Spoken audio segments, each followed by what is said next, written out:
तमाम तरह के जो अच्छे नामचीन लोग रहे हैं मीडिया के क्षेत्र में, इन सब लोगों के साथ आप बैठते रहे, तो कहाँ गए सारे लोग? कहाँ तो देश चला गया, कहाँ मीडिया चली गई, कहाँ ही चले गए? वो लालाओं की नौकरी कर रहे हैं तो कर रहे हैं। तो मीडिया में समाज सेवा के लिए, राष्ट्र सेवा के लिए, अपने जर्नलिस्टिक एथिक्स में थोड़ी काम कर रहे हैं वो। लालाओं का काम कर रहे हैं, वो सब जानते हैं। आप किसी भी अच्छे मित्र से अगर जानकारी होगी पर चर्चा करेंगे, बोलेंगे मजबूर है, क्या करें, रोटी कमाना है, खाना है, खा रहे हैं। और आप इनको ये धमक भी चाहिए कि मीडिया के लोग हैं, हम बहुत बड़ा काम कर रहे हैं, और इनको नौकरी भी चाहिए, मोटा पैसा भी चाहिए, और ये गणेश शंकर विद्यार्थी भी होना चाहते हैं लोग। नहीं, ये देखिए, दूसरे के घर में भगत सिंह, दूसरे के घर में विवेकानंद, सबको अच्छा लगता है, पर खुद बनना वो बहुत कष्टकारक है। और इस स्थिति में जब मूल्य ह्रास हो रहा है ना, मैं देखता हूँ कि सन्यासी को लोग बदनाम करते हैं कि सेक्स में फंस गया, किसी सामाजिक कार्यकर्ता को बदनाम करते हैं कि वो गड़बड़ कर गया। तो मैं इस तरह से बोलता हूँ कि एक सन्यासी जो है वो 365 दिन 24 घंटे में कभी कदाल गड़बड़ होता होगा, सेक्सुअल एक्टिविटीज़ में इन्वॉल्व होता होगा और अन्य चीज़ों में जाता होगा। पर मेरे ऐसा व्यक्ति जो एक आम साधारण व्यक्ति है, वो 365 दिन 24 घंटा काम, लोभ, मोह, धन के बगैर नहीं रह सकता है। हाँ, हम अपवाद के रूप में कभी उपवास करते हैं, कभी काम वासनाओं से दूर होते हैं, और वो अपवाद के तरीके से कभी जो है काम वासनाओं में लिप्त होते हैं। ये डिफरेंस है त्यागियों में और जो त्यागी नहीं है। तो इसीलिए समाज अगर चलेगा तो त्यागियों के बदौलत ही चलेगा, चाहे त्यागियों में कलंक ही क्यों ना, चंद्रमा में भी कलंक है, हाँ, पर चलेगा त्यागियों से ही। उन्हीं संत महात्माओं से चलेगा, उन्हीं युग पुरुषों से चलेगा जो कि अपने त्याग के बदौलत दे रहे हैं। पर हमारे ऐसे कोट पहनने वाले, एक वक्त की ज़िंदगी त्याग नहीं करने वाले जो भी प्रोफेशनल्स हैं ना, उनसे समाज नहीं चलने वाला। वो तो बनियागिरी कर सकते, बनियागिरी कर रहे हैं। अच्छा, राजनीति से अलावा जो समाज में जो लोग काम कर रहे हैं, देश को बदलने का या राजनीति को बदलने का या राजनीति में सुचिता लाने का, ऐसे कुछ नाम आपके जहन में आ रहे हैं? उसमें मैं तो ये देखता हूँ कि शुरुआत सबकी अच्छी होती है। कोई व्यक्ति बाय बॉर्न जो है वो क्रिमिनल या बाय बॉर्न गलत नहीं होता, और वो जीने की ख्वाहिश, अच्छा करने की ख्वाहिश से आगे बढ़ता है। अगर आप देखें, जिनको आज सबसे बुरा बोल रहे हैं लोग, चारा घोटाले में लालू जी को ले लें, आज मुलायम की सरकार को लोग गाली देते हैं, बुरा बोलते हैं, मायावती जी को बोलते हैं, पर ये सारे लोग कभी शुरुआत इनकी एक युग पुरुष और अच्छे लोगों के रूप में 75 के आंदोलन के बाद से हुई थी। आज क्या कारण है कि वो सारे लोग आज बिल्कुल गलत और बदनाम हो रहे हैं? तो इसमें मुझे लगता है उस व्यक्ति की गलती नहीं है, समाज की जो अपनी एक परिवेश है वो अच्छे से अच्छे व्यक्ति को भी गड़बड़ कर दे रहा है। और यहाँ पे गवर्नेंस का रोल आता है, यहाँ पे एक समाज के बौद्धिक लोगों का रोल आता है कि ऐसी समाज बनाए जहाँ की खराब भी अच्छा हो सके, ऐसा नहीं कि जो अच्छा है वो भी खराब हो जाए। नहीं, इन लोगों में जो विकृतियाँ हैं वो समाज के कारण से आई या राजनीति के कारण से आई? कि इनको अच्छा होने के इनके पास कोई विकल्प नहीं बचे। ये अंडा और मुर्गी वाला मामला है। हाँ, पर अगर ये देखें तो बहुसंख्यक रूप से हम बोलेंगे कि गार्जियन के मुताबिक समाज चलता है, परिवार चलता है। मेरा अपना मानना है, होता है अलग भी नहीं बोले कि जैसी राजा वैसी प्रजा या जैसी प्रजा वैसी राजा नहीं। पर यहाँ पे हमारे यहाँ पे क्या हो गया कि जब सारा मूल अवधारणा धर्म से जुटा हुआ है, अगर आप बोलेंगे तो मैं इसको देखता हूँ सनातन धर्म के मूल अवधारणाओं से जुटा हुआ है। आप सनातन धर्म की मूल अवधारणा है पुनर्जन्म। पुनर्जन्म अगर आप मान लेंगे और जो वर्णाश्रम है उसको एक सतत कंटिन्यूअस सीढ़ी मान लेंगे, हाँ, तो फिर आपको विद्वेष की भावना नहीं आएगी। कि जो व्यक्ति आज मान लीजिए प्रमोशनल स्कीम होता है ना, आप क्लर्क किए हो, कल करते करते आप प्रमोशनल करके पहुंच जाओगे।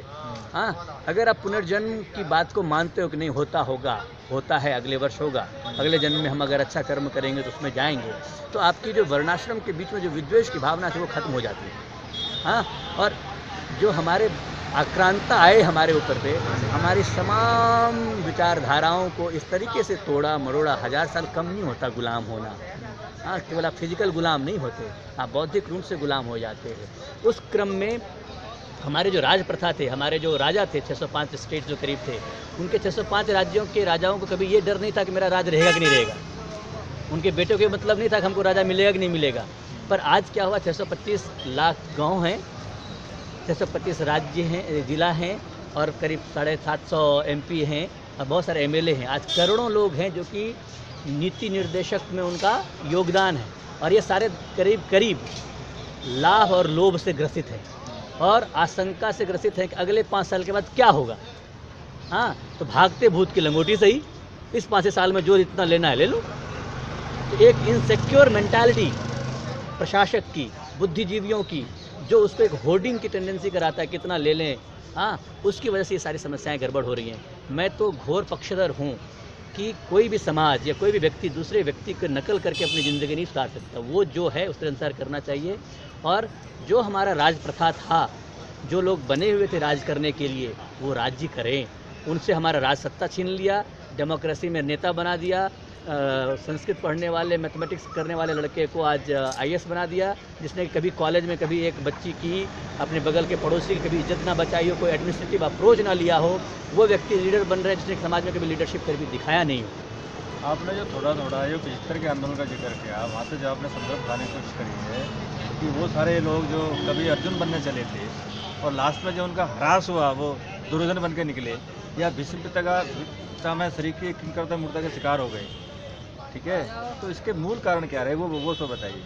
इसमें समाज का कहीं दोष रहा है या राजनीति का रहा है या उनकी अपनी, मैं इसमें या उनकी अपनी जो कमिटमेंट थी वो कमजोर रही? देखिए, अगर आप ये मानेंगे कि अपने भारतीय समाज का उसमें देन रहा है, मैं ये नहीं, मैं उसी का बोला, पिछले हज़ारों वर्षों से जो हमारी गुलामी रही और बाह्य जो फोर्सेस हैं, यहाँ पे मैं बोलूँगा कि समाज में हमारे बच्चे से, कि मान लीजिए कि बच्चे आपसे विरोध कर रहे हैं, तो वो बच्चे अपने वजह से विरोध नहीं कर रहे हैं, उनको जो इंडोक्ट्रिनेट किया जा रहा है सोसाइटी के बाहर के लोगों से, इन चीज़ों के लोगों से, दिखता है कि हमारे समाज के लोगों ने गड़बड़ किया, हमारे समाज के नेताओं ने गड़बड़ किया। पर मेरा व्यक्तिगत मानना है कि एक ज्ञान की जो सत्ता है, जो कि पाश्चात्य के गलत लोगों के द्वारा कॉकस के रूप में जो आया है, जो कि भारतीय संस्कृति पे हमला करना जानता है, जो चाहता है कि अच्छा बहुत बोलते हो, तुम्हारे यहाँ पे त्याग की भावना है, बहुत बोलते हो कि काम वासना बहुत बड़ी चीज़ नहीं है, लो हम तुम्हारे संत को ही दिखाते हैं वो काम वासना में लिप्त है, हाँ, लो तुम्हारे नेता को हम दिखाते हैं वो भ्रष्ट है।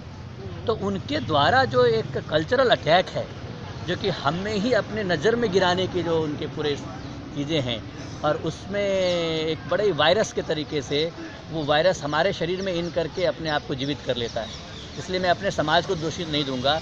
ये एक बृहद स्ट्रैटेजी के तहत, इंटरनेशनल स्ट्रैटेजी के तहत, जो क्या कहते हैं, संस्कृतियों का जो टकराव नहीं है, संस्कृति के जो ईगो वाले लोग हैं, जो आपको बिलिटल करना चाहते हैं, जो आपको छोटा दिखाना चाहते हैं, उनकी वजह से ऐसा हो रहा है। अच्छा ओंकारेश्वर जी, आपका जो आसपास का तमाम जो वर्ग है, अब तक का जो आपका विद्यार्थी जीवन का रहा है या समाज में जो काम करने का रहा है, जो मीडिया में आप रहे, मीडिया के क्षेत्र में, तो आपके नाम के अनुरूप जो एक आयुर्वेद ओंकारेश्वर के रूप में जो लोग आपको जानते हैं, तो आपका निजी रूप से आप क्या एक ओंकार लाना चाह रहे हैं या कौन सा ईश्वर आप पैदा करना चाह रहे हैं, उसके बारे में बताएंगे?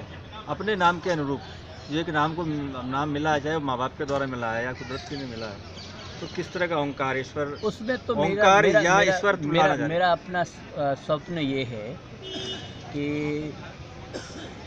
विकास प्रकृति सम्मत हो। एक समाज या एक देश या इकोनॉमी जो भी मॉडल बने, टेक्नोलॉजी समाधान नहीं दे सकता। टेक्नोलॉजी के बेसिस पे आप जो विकास चाहते हैं, चाहे वो जीडीपी का करने के लिए, ये मॉडल कम्प्लीटली अपने आप में फैलेसियस है, ये गलत है। क्योंकि आप पहले क्या करते हैं, गड़बड़ करते हैं, फिर उसको ठीक करने की बात करते हैं। भारत जिसको क्या कहते हैं, धरती को जो रत्नगर्भा बोला, उस दृष्टि से अगर आप देखें तो धरती को आपने रत्नगर्भा तो कह दिया, और जो रत्नगर्भा कहा, इसका मतलब आप जानते हैं कि उसके गर्भ में ये है, रत्न है, और गर्भ माँ के सेंस में होता है, मतलब पूजनीय सेंस में अर्थ यूज होता है, गर्भ का उपयोग होता है। वो भारतीय या विश्व के तमाम जगह पे जिसने कि लोहा निकाला फावड़े के लिए, भाला निकाला लोहे से, जिसने कि हीरा जवाहरात सभी क्या कहते हैं बहुमूल्य जवाहरात निकाले धरती के गर्भ से, क्या उनके पास, और जिन्होंने कि अशोक का स्तंभ बनाया लोहे से, क्या उनको ये जानकारी नहीं थी कि वो लोहे का सरिया भी बना सकते? उन्होंने हाउसिंग मॉडल ऐसा क्यों लिया जिसमें उन्होंने बांस और बल्ली का ही रीइंफोर्समेंट किया जी? वो उन पे सरिया क्यों नहीं लिया? हाँ, तो इसका मतलब कहीं उनको ये पता, उन्होंने प्लूटोनियम क्यों नहीं निकाला, उन्होंने यूरेनियम क्यों नहीं निकाला? आज आप बोलते हैं आपने विकास कर लिया। आज आपने जो धरती गर्भ से माइनिंग का जो काम शुरू किया, कोयला निकाल रहे हैं आप, यूरेनियम निकाल रहे हैं, उसका असर आज क्या देख रहे हैं? इसका मतलब हमारे पूर्वजों को, मैं केवल भारत की नहीं बोल रहा हूँ, पाकिस्तान में रहने वाले लोगों के भी पूर्वज, अमेरिका में भी रहने वाले लोगों के पूर्वज, वो इतना ज़रूर समझते थे कि अगर हम इस गर्भ से ज़्यादा निकालेंगे तो गर्भ कुपित हो जाएगी और जिसको हम फिर से पुनः स्थापित नहीं कर पाएंगे। इसी कारण से वो बहुत पुरानी दिन की बात नहीं है, पिछले 100 साल 30 साल में ये सारी कहानी थी। लोग गांव में मिट्टी के घर, फूस के घर, थैच होम बोलते हैं, थैचेज होम बोलते हैं या मड हाउस बोलते हैं, वो बना के रहते थे। बहुत अच्छा आंगन होता था, उसको गोबर से नीप के रखते थे, गेंदा का फूल लगता था, उसमें भी टेक्नोलॉजिकल डेवलपमेंट हो सकता था। उसमें भी टेक्नोलॉजिकल डेवलपमेंट पॉसिबल था। पर इन्होंने जब से कि सरिया आधारित विकास की शुरू करी, आज इन्होंने क्या कहा कि पेड़ को काटना इन्होंने बंद कर दिया। पेड़ के काटने पे आरोप है कि पकड़ा जाएगा, जेल चले जाएगा, फॉरेस्ट एक्ट में जेल चलेगा, और माइनिंग पे छूट दे रखी है। तो ये जो विरोधाभास है, अगर आप पक्के का मकान, चाहे वो अमीर आदमी के लिए, चाहे वो इंदिरा आवास योजना में आप बनाएंगे, अगर पक्के का मकान बनेगा तो सरिया कहाँ से आएगा? सरिया आने के लिए माइनिंग होगा तो फॉरेस्ट कटेंगे, माइनिंग आएंगे तो आपके जल जंगल ज़मीन के जो पारिस्थितिकी है वो चौपट होंगे, और ऐसे यूज, और ये फिर से पुनः चक्रीय नहीं है, ये रिसाइकलिंग नहीं होता। एक बार आपने निकाल लिया माइंस तो उसको रिप्लेनिश होने में बिलियंस ईयर लगेंगे। हाँ, तो बौद्धिक रूप से ये कभी भी सही तरीका नहीं है डेवलपमेंट का। और इसको मैं इस तरीके से देखता हूँ कि जिसको हम विकास का मॉडल मानते हैं, अमेरिका को, इंग्लैंड को, पूरे विश्व में करीब 6 से 10% अलग अलग डाटा के मुताबिक लोग हैं जो मेरे और आपके तरीके से सुविधा भोगी हैं, पक्के का मकान है, गाड़ी है, इधर उधर वो करते हैं। आप एक नियम पे हिसाब पे लगाइए, अगर 6 से 10% के अभी के वर्तमान उपभोक्ता और उपभोग करने के क्षमता के अनुसार अगर चलते हैं, तो आज हम देख रहे हैं कि प्रकृति में ग्लोबल वार्मिंग, क्लाइमेट चेंज, नदी सूख रही है, पहाड़ ख़त्म हो रहे हैं, जंगल ख़त्म हो रहे हैं। ये कोई काल्पनिक चीज़ नहीं, ये दिख रही है, ये अलर्ट है। अगर मान लीजिए कि 6 से 10% पे इतना बिगड़ाव आया है, तो अगर हम एक ऐसा विश्व का प्रधानमंत्री बने जिसके पास पैसे की, डॉलर की कमी ना हो, और हम बोलें सबको पक्का का मकान होगा, सबको 100 गज का मकान होगा, सबको कार होगी, सबको बंगला होगा, टीवी, फ्रिज, एसी, मोबाइल सब होगी, तो क्या ये धरती उसको सहन कर पाएगी? बिल्कुल नहीं। जब 6 से 10% पे प्रकृति का ये नाश है, तो 100% में क्या हाल होगा? इसका मतलब विकास की जो हमारी अवधारणा है, और विकास का जो हमारा गोल है, और विकास को पोषित करने वाले जो प्राकृतिक संसाधन हैं, उसकी जो सीमितता है, लिमिटनेस है, दोनों के बीच में इन्वर्स रिलेशन है, दोनों के बीच में मतलब प्रोपोर्शनेट रिलेशनशिप नहीं है। इसका मतलब हमें ऐसे विकास की कल्पना करनी होगी जो कि प्रकृति सम्मत हो, और वो कहीं रिसर्च करके लाने की ज़रूरत नहीं है। आपको अपने टाइम स्केल पे भारत के अनुसार, कहीं झिकना नहीं, यहाँ पे भारत के सनातनता की बात आती है, जस्ट आप 30 साल पीछे खींच लीजिए। और अगर 30 साल पीछे नहीं खींचना चाहते हैं, भारत का अभी भी बहुसंख्यक लोग उसी मिट्टी के मकान में रह रहा है और उसी मिट्टी के साथ में रह रहा है। उसको किस तरह के संगठनित करें, गांव में किस तरीके से विकास हो। गांव में विकास का मतलब ये नहीं है कि बिजली का बल्ब जलवाएं वहाँ जा कर के, हाँ, पूरे लाइफ स्टाइल की बात है। सूर्योदय से सूर्यास्त के समय में अधिकतर काम करें आप, हाँ, जो सनातनता का व्यवहार है उसको अगर करेंगे। मेरा मानना है कि प्रकृति सम्मत विकास ही मेरा सपना है। अब ये बताइए कि राजनीति के क्षेत्र, समाज वीर विहीन नहीं है जी, और प्रयोग विहीन भी नहीं है। समाज में बहुत अच्छे अच्छे प्रयोग हो रहे हैं, हाँ, भले ही वो मीडिया के अटेंशन में नहीं आ रहा हो, मेन स्ट्रीम का नहीं हो रहा हो, उनको लोगों की सुनवाई कम हो रही है, पर बहुत सारे व्यक्ति, राजनीतिक सोच वाले भी, मीडिया के सोच वाले भी, सामाजिक कार्य करने वाले भी, संत भाई अपने अपने स्तर पे बहुत लोग लगे हुए हैं जो कि उनकी आवाज़ पहुंच नहीं पा रही है, क्योंकि आवाज़ जिनकी पहुंच रही है वो सारे लोग वो लोग हैं जो कि विकास की वर्तमान अवधारणा को, शासन के वर्तमान अवधारणा को पुष्टि करना चाहते हैं, संपुष्टित करते हैं। उन्हीं के विचार आज मेन स्ट्रीम के मीडिया में लोगों के बीच में आती है। इसका मतलब ये नहीं है कि सही प्रयास नहीं हो रहे।